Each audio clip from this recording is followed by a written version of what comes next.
নমস্কাৰ বন্ধুসকল, আপোনালোকক মোৰ চেনেললৈ স্বাগতম জনাইছোঁ। বন্ধুসকল, চুলি সৰা বন্ধ কেনেকৈ কৰিব তাৰে দুটামান কথা লৈ আপোনালোকৰ ওচৰত আহিছোঁ।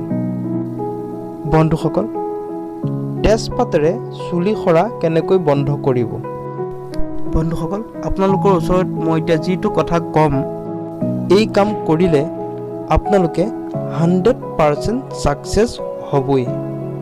বন্ধুসকল, কি কৰিব লাগে আপোনালোকে ভালদৰে প্ৰথমৰ পৰা শেষলৈকে ভিডিঅ'টো ভালদৰে চাব, তাৰ পৰা বুজিব পাৰিব আপোনালোকে।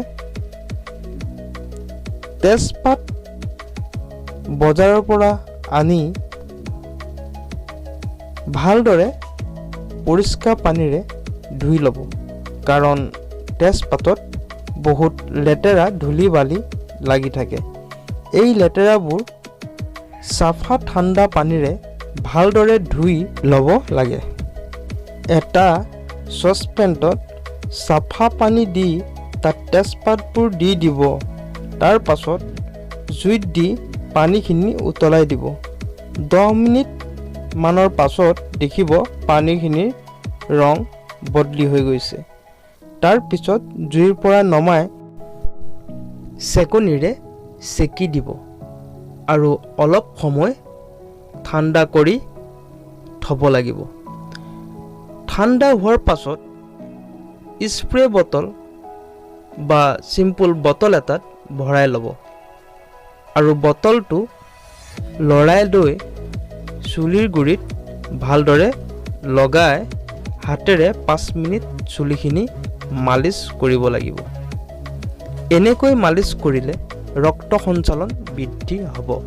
তাৰ ফলত চুলিৰ শক্তি বাঢ়িব, চুলি গুৰিবোৰ মজবুত হ'ব আৰু চুলি কেতিয়াও নসৰিব। বন্ধুসকল, আপোনালোকে কেনেকৈ ব্যৱহাৰ কৰিব শুনক।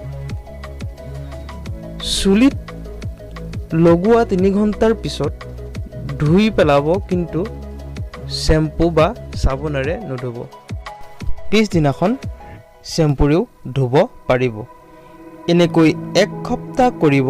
তাৰ পাছত দেখিব আপোনাৰ চুলি একেবাৰে নসৰা হৈ গৈছে।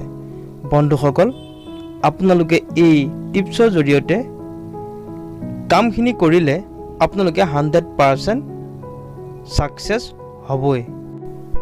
এসপ্তাহৰ ভিতৰতে আপোনালোকে সুফল অৰ্জন কৰিব।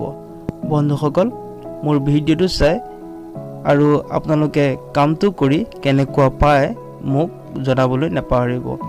আজিলৈ মোৰ চেনেলৰ পৰা বিদায় মাগিছোঁ আৰু মোৰ ভিডিঅ'টো চাই ভাল পালে লাইক কৰিব আৰু শ্বেয়াৰ কৰিব আৰু মোৰ চেনেলটো ছাবস্ক্ৰাইব কৰিবলৈ কেতিয়াও নাপাহৰিব। ধন্যবাদ।